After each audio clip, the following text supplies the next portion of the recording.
우리 다 같이 성경 보겠습니다. 하나님 말씀 누가복음 24장 1절부터 12절까지 말씀입니다.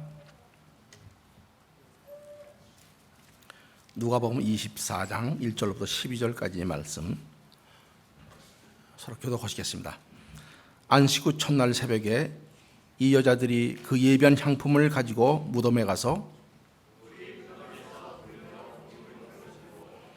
들어가니 주 예수의 시체가 베이지 아니하더라.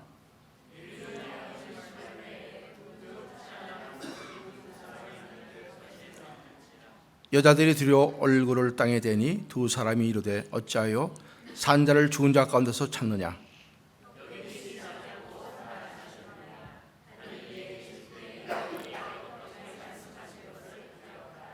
이르시기를 인자가 죄인의 손에 넘겨 십자가에 못 박히고 제3일에 다시 살아나야 하리라 하셨느니라 한데 무덤에서 돌아가 이 모든 것을 11사도와 모든 다른 이에게 고하니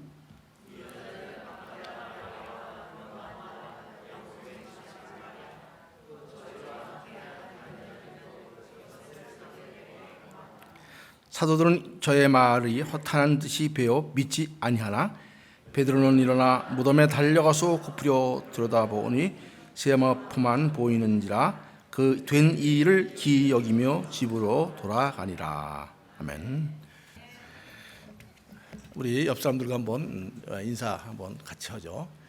예수님 부활하셨습니다. 예, 저 안에서 저도 부활할 것입니다. 예, 안 오세요? 주 안에서 저도 부활하실 것입니다. 예, 아멘. 예, 모두 주 안에서 부활하시는 그런 저와 여러분 되시길 바랍니다. 예, 오늘 우리가 부활주일이자 교회가 설립된 지 8주년이 되는 그런 해이죠. 우리 부활주일 날 이제 2009년 첫 예배를 우리가 드렸었는데 우리가 참존교회 성도들이 그 사망 권세를 이기시고 부활의 철명화 되신 예수 그리스도를 증거하는 그런 산 증인으로서의 삶을 살게 하시기 위해서 아마 우리를 교회를 세우시고 또 부활절 날 또 첫 예배를 드리게 했다는 그런 생각을 갖게 됩니다. 오늘 이렇게까지 우리가 교회가 아름답게 믿음 안에서 세워져 가도록 인도하신 주님의 은혜를 크게 감사하며 또 우리 기도 제목들 여러 가지가 있었는데 하나하나 응답하시고 하나님이 이끌어 가시는 모습을 보면서 그 좋으신 하나님께 다시 한번 우리가 감사를 드립니다. 또한 힘들고 어려운 이민 생활 가운데서도 여러분들 그 교회와 성도를 사랑하며 매일같이 성전에와 엎드려 기도하고 또 말씀을 묵상하며 이 모양 저 모양으로 섬기고 봉사하고 헌신하신 모든 성도님께 감사를 드립니다. 오늘 모든 가정마다 또 모든 가족들마다 부활하신 주님의 크신 놀라운 은총이 임하는 그런 복된 가정들 되시기를 축복합니다. 부활 글자 그대로 죽은 자가 새 생명을 얻어서 다시 살아나는 것을 우리가 부활이라고 말하죠. 그 세상에서는 부활이라는 단어를 우리가 쓰지만은 어떻게 보면 우리가 생각하는 세상 이치를 깨트린 그런 부활이기 때문에 부활에 대해서 반신반의하는 사람들이 많이 있습니다. 우리가 대개 전도를 하다 보면 사람들이 복음을 받아들이지 못하는 이유 중에 한두 가지가 있는데 그 첫째가 무엇이냐면 그 성육신하신 사건, 예수님이 동정녀로 탄생하셨다, 이 사건을 못 믿는 사람들이 있죠. 그런데 그래도 그것을 받아들인 사람이 있지만 또 어떤 사람들은 예수님 탄생을 믿지만 죽었다가 다시 사셨다는 이것은 믿지 못하는 사람들이 많이 있는 것을 우리가 볼 수 있습니다. 왜냐하면 죽었다가 다시 살아난다는 것은 이성적으로 납득하기가 없는 일이기 때문에 그렇게 된 것이죠. 그러나 세상 사람과 달리 우리 믿는 사람들은 부활을 믿습니다. 그리고 이 부활 신앙은 기독교의 아주 핵심 진리요 복음의 완성이 되는 그런 메시지인 것을 우리는 알아야 될 것입니다. 우리가 현대일뿐만 아니라 사도 바울이 개척했던 고린도 교회에서도 부활을 부정하는 사람들이 있었죠. 믿지 못하는 사람들이 있었습니다. 그 당시 헬라 사상이 영향을 받아서 육체의 부활을 부인하는 일부 교인들이 있었던 것을 우리는 고린도 전서를 읽어보면 우리는 보게 됩니다. 부활장이라고 부르는 고린도 전서 15장 12절에서 보면 사도 바울은 부활의 확실성에 대해서 논증을 하면서 부활을 믿지 못하고 없다고 하는 그들에게 이렇게 질책을 하죠. 그리스도께서 죽은 자 가운데서 다시 살아나셨다 전파되었거늘 너희 중에서 어떤 이들은 어찌하여 죽은 자 가운데 부활이 없다 하느냐, 이렇게 말씀하고 있는 것을 볼 수 있습니다. 만일 죽은 자의 부활이 없으면 그리스도 다시 살지 못하였으리라, 이렇게 말씀을 하죠. 부활이 없다면 우리의 믿는 믿음은 헛것이라고 말씀합니다. 또 부활이 없다면 하나님은 거짓말하셨던 분이라고 이렇게 말하는 것을 볼 수 있습니다. 부활을 빼놓고는 기독교를 말할 수가 없죠. 십자가의 고난을 통해서 죽은 것은 끝난다면 얼마나 험한 것이겠습니까? 아무 소망이 없는 거죠. 그러나 죽음 뒤에 다시 살아날 수 있다는 그 부활의 소망, 그 소망은 추상적으로 우리가 그냥 생각하고 그랬으면 하는 그런 것이 아니라 실제로 우리를 살리기 이 땅에 오셔서 십자가에 죽으셨던 주님이 살아나셨던 그런 사건인 것을 우리는 알 수 있습니다. 성경은 예수님이 부활에 대해 많은 그 증거가 제시되는 것을 볼 수 있습니다. 또 부활하신 그리스도를 직접 만나고 목격했던 사람들과 제자들에 관한 기록도 한 10여 군데 이렇게 나오고 있는 것을 우리는 볼 수 있습니다. 신약 성경을 보면은 예수님의 부활을 목격한 증인들에 대해 10번 정도 이렇게 기록을 하고 있는데, 우리가 잘 알다시피 막달라 마리아, 또 그 막달라 마리아와 같이 함께 무덤에 갔던 여인들, 또 주님이 부활하신 그날 저녁 때 엠마오로 가던 두 제자, 또 주님이 부활하신 날 유대인들이 둘이 함께 모여 문을 잠그고 있던 11제자, 갈릴리에서 물고기를 잡았던 제자들, 또 부활을 의심했던 도마, 주님의 동생인 야고보, 그리고 다메섹으로 가던 바울, 그 외에도 500여 형제에게 나타나셨다고 이렇게 성경은 기록하고 있는 것을 볼 수 있습니다.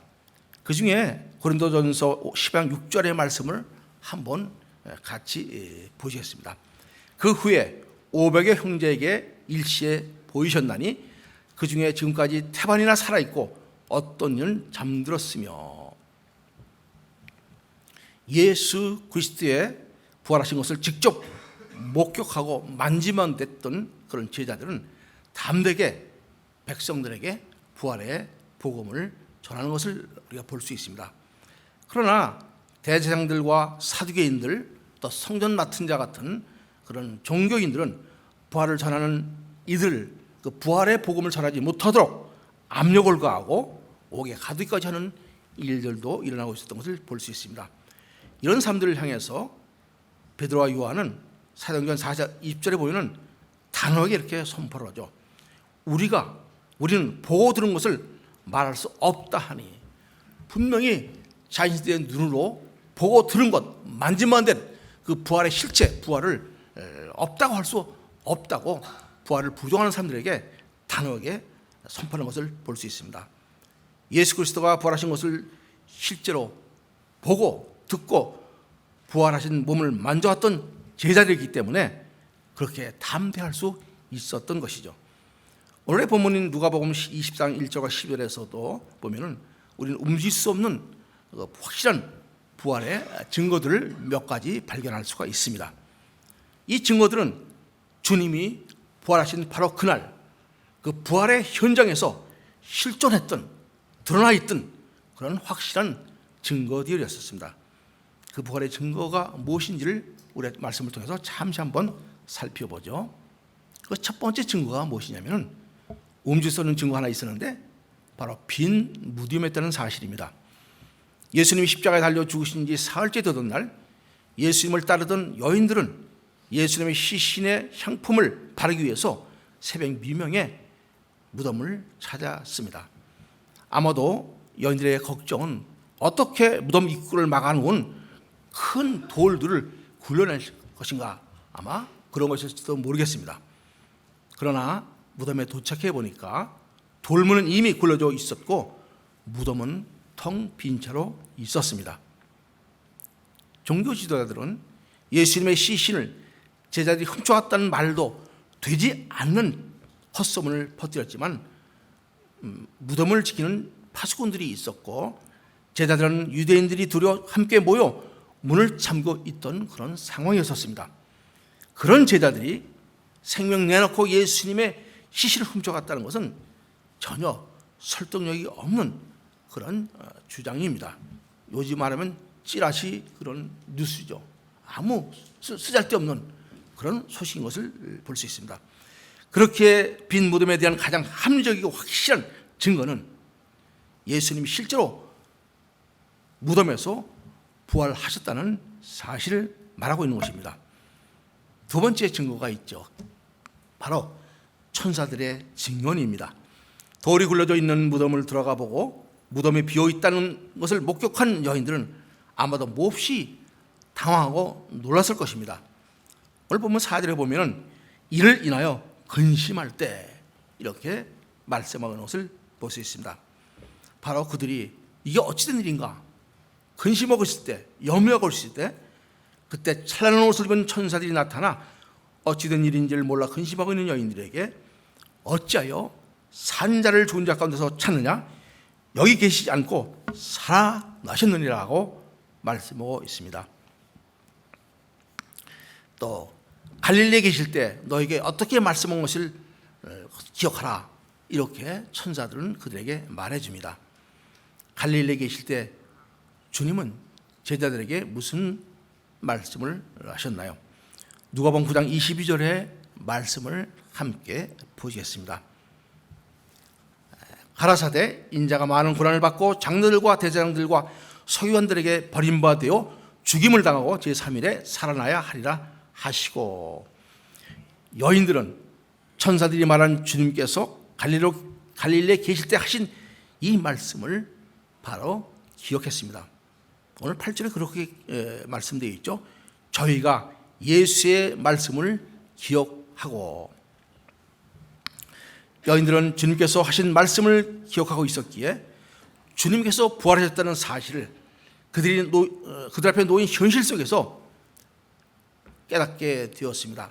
그리고 그 모든 것이 주님의 말씀대로 이루어졌다는 것을 그들은 몸소 체험하게 됩니다.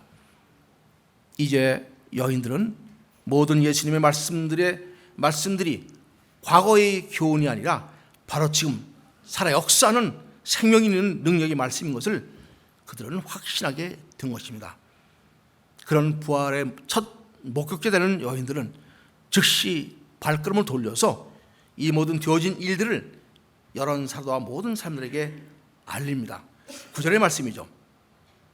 그 여인들은 주님의 부활의 현장을 보고 주님의 부활을 확증하고 전하는 산 증인이 되었던 것입니다. 그렇습니다. 부활에 관한 가장 결정적이고 확실한 증거는, 세 번째 증거는 바로 예수님의 말씀입니다. 주님은 요한복음 11장 25절에서 이렇게 말씀하셨죠. 예수께서 가라사대 나는 부활이요 생명이니 나를 믿는 자는 죽어도 살겠고, 이렇게 말씀하셨습니다. 또 부활장인 고린도서 15장 22절에서는 그러나 이제 그리스도께서 죽은 자 가운데서 다시 살아 잠자는 자들의 첫 열매가 되셨다, 이렇게 말씀하고 있는 것을 볼 수 있습니다. 이런 확실하고 결정적인 증거들이 있는데도 주님이 부활을 하셨다는 소식을 듣고도 여전히 믿지 못하는 사람들이 많은 것이 현실입니다. 여인들에게 주님이 부활하셨다는 소식을 전해들은 제자들마저도 그랬던 것을 볼 수 있습니다. 오늘 보면 11절에 이렇게 기록이 되어 있죠. 사도들은 저의 말이 허탄 듯 베어 믿지 아니하나. 여인들의 부활의 소식을 전해들은 제자들은 그 말이 허탄한 것 같아서 믿지 아니했다고 기록하고 있습니다. 또 12절에 보면 수제됐던 베드로는 그 말이 혹신하고 무덤까지 달려갔습니다. 그러나 그 무덤에는 세모포만 있는 것을 보고 기억했다고 이렇게 기록하고 있습니다. 그리고 집으로 돌아갔다고 이렇게 기록하고 있는 것을 볼 수 있습니다. 제자들마저도 부활한 주님의 소식을 듣고 그것을 즉석에서 받아들이지 못했던 것을 볼 수 있는 것을 우리는 성경을 통해서 느끼게 됩니다. 이런 제자들에게 주님은 찾아가시죠. 찾아가서 그들을 만나시고 만져보게 하시고 같이 식사를 하셨습니다.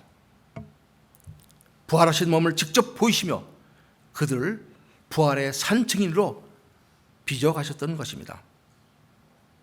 그런 중에서도 우리가 아는 것 같이 제자 중 도마는 다른 제자들이 우리가 부활하신 주님을 보았다고 분명히 증거함에도 불구하고 내가 그 손의 못자국을 만져보고 내 손가락으로 그 못자국의 옆구리 위에 넣어보지 않고는 믿지 못하겠다고 이렇게 말하는 것을 볼 수 있습니다.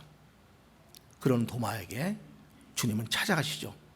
그리고 그에게 이렇게 말씀하십니다. 네 손을 내밀어 내 옆구리에 넣어봐라고 말씀을 하십니다. 그리고 이어서 믿음이 없는 자가 되지 말고 믿는 자가 되라고 말씀하셨습니다. 그때서야 도마는 나의 주시며 나의 하나님이시라고 고백을 하죠. 요한복음 20장에 있는 말씀입니다. 이런 도마에게 주님은 이렇게 말씀하시죠. 너는 나를 본 걸로 믿느냐? 보지 못하고 믿는 자가 복되다라고 말씀을 하십니다. 우리들은 제자들처럼 도마처럼 부활하신 예수님을 직접 만져볼 수는 없었습니다. 보지 못하고 믿는 자들이 더 복되다 하신 그 주님의 말씀을 우리는 기억할 뿐입니다. 말씀을 믿음으로 부활의 산 증인들이 되는 복된 성도들이 되어야 될 것입니다. 살아 역사하시는 주님의 그 능력을 우리 삶 속에서 그 부활의 능력을 체험하는 또 이뤄가는 그런 우리가 되어야 될 줄로 믿습니다. 부활은 역사상 확실히 있었던 일인 것을 너무나 우리는 잘 알고 있습니다. 오늘 사실은 처음으로 교회를 나오는 분들 몇 가정을 이제 초청을 했었는데 그분들에게 너무 긴 말씀을 전하게 되면 이게 헷갈리게 돼 있죠. 그래서 아주 심플하게 이렇게 말씀을 전했는데 신학자 칼바트 같은 경우도 부활에 대한 그런 설교는 짧을수록 좋다 이렇게 말씀하고 있는 것을 볼 수 있습니다. 왜냐하면 너무도 확실한 것이 부활이 너무나 확실한 역사 사실이기 때문에 구태여 이것저것 붙여서 설명할 필요가 없기 때문일 것입니다. 그런 의미에서 이제 우리가 말씀을 마치도록 하겠습니다. 요한복음 11장 25절의 말씀을 한번 우리가 읽어보고 아멘으로 대답하고 우리가 그 말씀을 마치겠습니다. 한번 같이 읽어보죠. 예수께서 가라사대 나는 부활이요 생명이니 나를 믿는 자는 죽어도 살겠고 무릇 살아서 믿는 자는 영원히 죽지 아니하리니 이것을 내가 믿느냐? 아멘으로 대답하죠. 아멘, 아멘, 예, 아멘. 예. 그런 우리 삶 속에서 부활의 주님을 늘 만나는 믿고 담대히 살아가는 저와 여러분 되시기를 주님으로 축복합니다.